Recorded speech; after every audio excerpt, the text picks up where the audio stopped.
A US halt on new liquefied natural gas exports permits is stressing out some of its European allies who've become increasingly reliant on American LNG. So to understand why and what it all means, I'm joined by Olga Khakova from the Global Energy Center in Washington. Thanks a lot for being with us, Olga. I guess a good place to start here would be just explaining, if you can, Biden's policy towards these LNG export permits.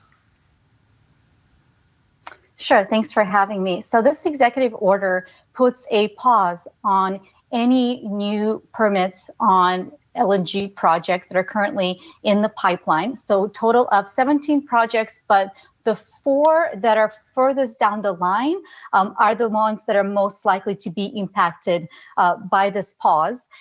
Now, then based on the study that's being done on the environmental, national security, and broader economic implications following this study, then the approval process may or may not get updated on how these LNG future permits will be treated. Well, we can actually just hear how the White House has framed the policy, which appears to be largely on domestic grounds. Here's Ali Zaidi, the US White House Energy Climate Advisor. The Department of Energy has said that it will focus on better understanding energy costs and the implications of future exports on energy costs for American consumers and manufacturers, on energy security for the United States here and around the world. Third, on greenhouse gas emissions, and in particular methane emissions, which we now know are more potent than previously understood. And also on the burden that export potentially places for the frontline communities where this gas is chilled, liquefied, and then exported. So what are we really hearing now? We're hearing energy costs, we're hearing energy security and the environment, the justifications from the Biden administration. Olga Khakova, is this primarily a pitch to American voters ahead of this year's election? It's very connected to letting the voters who are motivated to see robust climate action, decisive climate action done as quickly as possible. It is intended to speak to them, to engage them, and to say, we hear you, and we want to be bold on climate. However, I think it's also important to take a step back on the broader implications this could and couldn't have on global emissions. LNG is a global market. US is definitely not the only producer out there. So there are a lot of questions in terms of the total implication it will have in actually reducing emissions. We have also seen LNG play an important role in helping countries all around the world phase out coal, phase out perhaps other sources of gas that are dirtier produced, such as Russian gas in European case. We have seen this help countries' economies grow and expand, especially within the Asian markets, and that's where we'll see the biggest growth in the next several decades.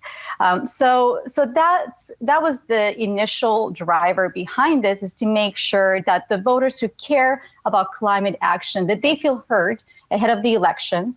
However, I think it's also important to be realistic around what levels of emission reduction this will or will not achieve. And again, this is just a pause, which may or may not delay projects. It likely that will lead to at least probably a year in delay of especially those 4 projects that I mentioned, which a year is a long time when it comes to the energy markets. We saw what happened in the winter of 2022, 2023. A year can be really expensive in a tight market. So it could have some implications, towards the end of this decade, if the demand for gas, for LNG, outstrips what's out there on the market.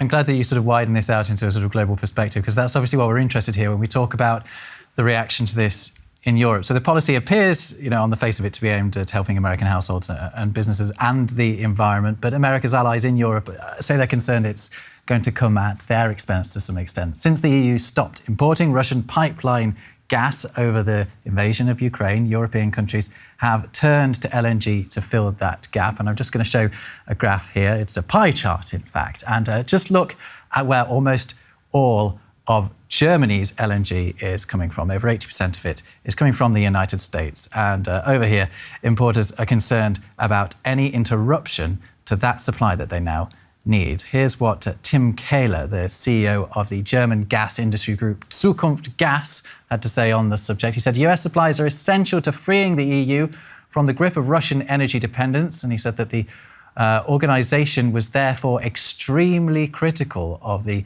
announced stop to these approvals. So, Olga Khakova, are German gas importers right to be concerned about the pause in issuing permits? I would be.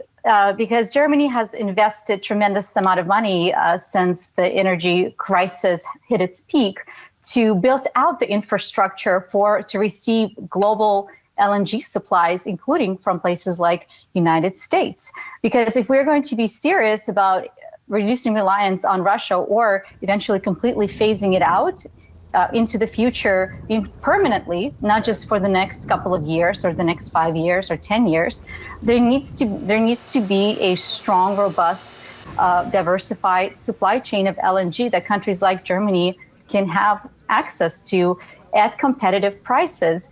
Again, Europe is financially healthy enough, even following the crisis, to where it'll still be able to compete pretty robustly for global LNG. However, if the demand is to increase substantially across Asia and other factors included, it could drive up prices again. And that's the biggest concern, is Europe will still be able to get those supplies, but at what cost? If you look back at the winter of 22-23, it was $1 trillion winter. Because of Russia's coercion, because they stopped supplies, because they tried to pressure Europe into reducing reducing support for Ukraine. So Germany has the right to be worried because it sends a confusing signal to our allies. For example, right now, looking at projections, various projections for where European gas demand will be by the end of this decade. There are, on average, the medium, let's just throw the 50 BCM number that's out there. Now, these projections vary up and down depending on whether Europe will be able to meet its climate targets in the progress that it's made. But let's just use that as an example. Europe right now still imports piped and LNG together slightly around that same number, right? So if we're serious to even phasing out the existing supplies that are coming from Russia, both piped and LNG, already we need to have some long-term solutions for countries like Germany. Now, to be fair, to be balanced, already additional capacity is coming online in US. Or additional capacity is coming online. That is something we should talk about, right? Is the fact that you're talking about this. The signal that this sends, but actually the tangible effect of it is perhaps not that great. Actually, I just want to talk through some figures here. Let's just get an idea of just how disruptive the pause in issuing permits will actually be, although Olga's talked about it a little bit. But Biden's announcement means that overall 17 planned LNG projects are going to be put on hold. That's according to Greenpeace, and also Olga's said that figure as well. However, it's not going to affect the US's 7 major operating LNG export terminals that are already there, nor does it stop others that have already been approved and are set to more than double America's LNG export capacity by 2027. And to that effect, the White House insists the policy isn't going to affect shipments to Europe in the near future. So, Olga, if LNG exports are going to double anyway in the coming years, are we not getting a bit worked up about something here that is really at most a signal of intent and not an actual act of harm? Right, but this is not happening in a vacuum. As I mentioned, we're also seeing greater demand, tremendously greater demand in Asia. We're also seeing greater implications of extreme weather events on the demand, peak demand throughout, especially in winters, or even now beginning summers as well for those places around the world that are now needing additional energy to battle the heat and air conditioning energy. This is all happening on global markets, so not just Europe, not just what US is building out. If we're serious about seeing reduction in emissions from coal plants and actual phase out of coal plants, new coal plants are still being built around the world. So that hasn't stopped, right? So if we're serious about meeting climate targets, and not just in US, not just in Europe, but globally, I think we have to be serious about the role that, and clear and transparent about the role that LNG can play in supporting those targets. Now, to be fair, the environmentalists will say that we should be focusing on anything other than fossil fuels, right, at the moment. And building out our capacity to burn more fossil fuels is not the right move for the environment by any stretch. I hear that message loud and clear, and I think whatever we can build out in clean energy and renewables, solar and wind, the most that we can build out, we should do that. Unfortunately, due to supply constraints, workforce constraints, and other issues, financing one of them, we're seeing limitations to that capacity that can be built out in the next 5 years. Now, Europe has done tremendous, amazing work on building out solar and wind. Particularly solar is a huge success story over the last couple of years of the amount of capacity that was brought online across Europe. Energy efficiency investments, heat pumps, all of those investments reduce reliance. And I don't think it's a zero-sum game. We just have to be realistic about how quickly some of these other technologies can be scaled up while these coal plants are retiring, and just take a look at the different volumes of LNG as this transition is happening, the role of gas in all of these energy mixes. And as of right now, in a secure to do this transition in a secure way, LNG still plays, and natural gas still plays a significant role. However, that doesn't mean that we should stop, that we should take it as is and not work broadly on reducing methane emissions and other emissions from LNG and the entire value life cycle of gas. Companies are already doing a lot of this, some above and beyond regulations, but I think what would be more effective is having clarity around methane emissions, collaborating with Europe and other allies on reducing methane, on assessing and measuring methane emissions through the life cycle, making sure that we have similar standards on this and that we're measuring this in a consistent way. And I think that, including technologies like CCUS, I think that's where we'll see a more meaningful reduction in emissions, in addition to creating broader efficiencies, investments all throughout the value chain. And we've talked about the fact that this election is coming up later this year. Donald Trump has promised to, I think he put it as drill, baby, drill, if he is re-elected later this year. I mean, this policy, this pause, isn't going to survive any sort of transition to a Republican government, is it? Very likely that Trump will backtrack on this. However, in this new volatile world, anything is possible. He would not keep this pause for environmental reasons. However, he could receive some pressure to reconsider this and shift this study to focus more on the economic implications for the American people in the economics of exporting LNG to our allies, to markets around the world.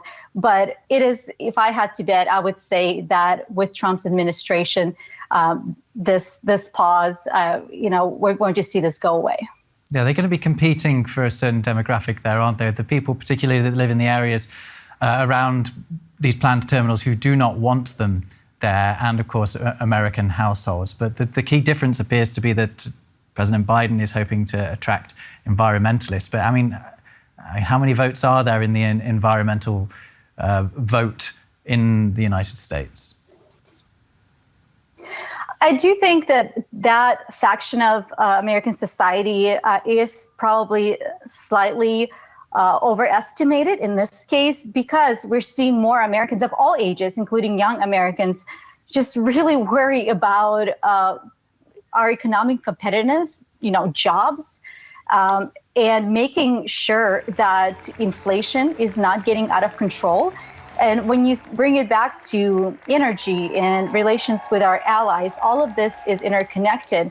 So while, yes, this environmental voice is strong, and I completely hear and understand, the message that they're trying to bring, the urgency around this. There are also diverse interests from the same group in making sure that U.S. economy and the jobs are there, and that we are supporting our allies when it comes to global energy security threats, such as Russia. We've only really heard from representatives of the gas importers here in Europe on this, but who have been very, very critical. Not so much from European leaders themselves. Should we expect between now and the election for European leaders to be putting a bit of pressure on the White House to end this pause? Well, I think there's a difference between private conversations that are happening and public statements.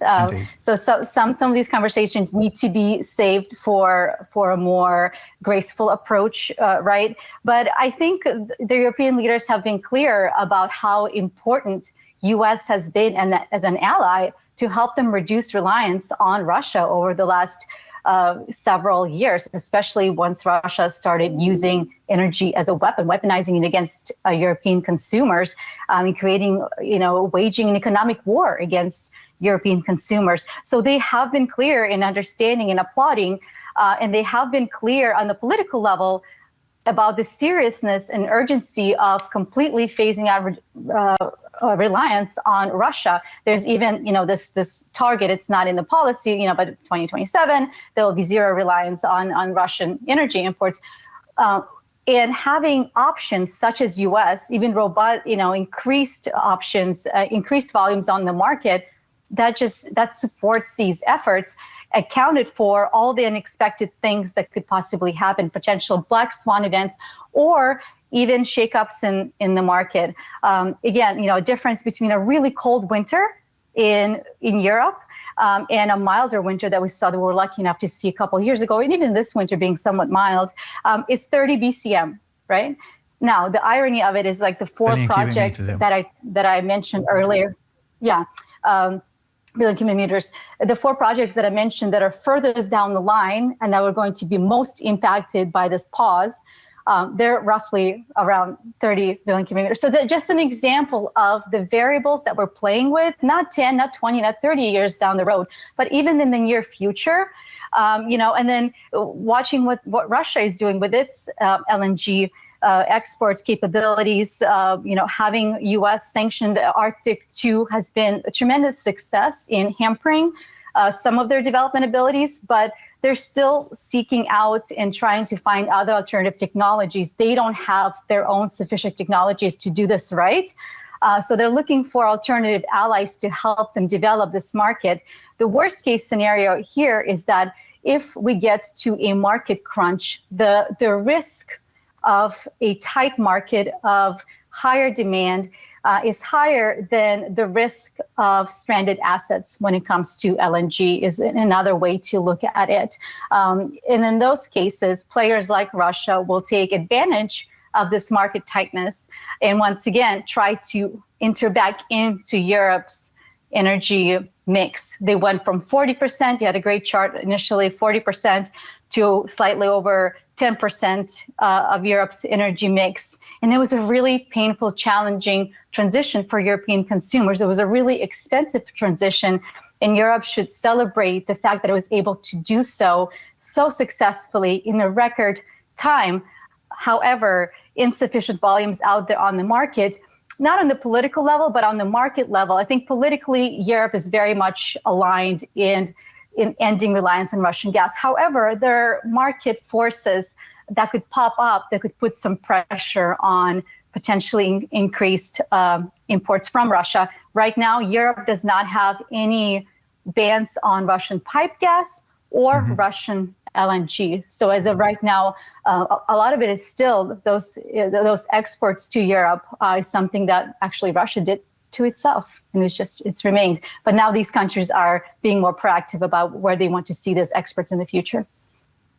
Olga Khakova from the Global Energy Center in Washington. Thanks a lot for fielding our questions on this and for bringing us your expertise. Thank you. I really appreciate it. Thanks to you for watching. There's plenty more from the DW Business team here on the DW News YouTube channel. We'll see you over at whatever you choose to watch next. Take care.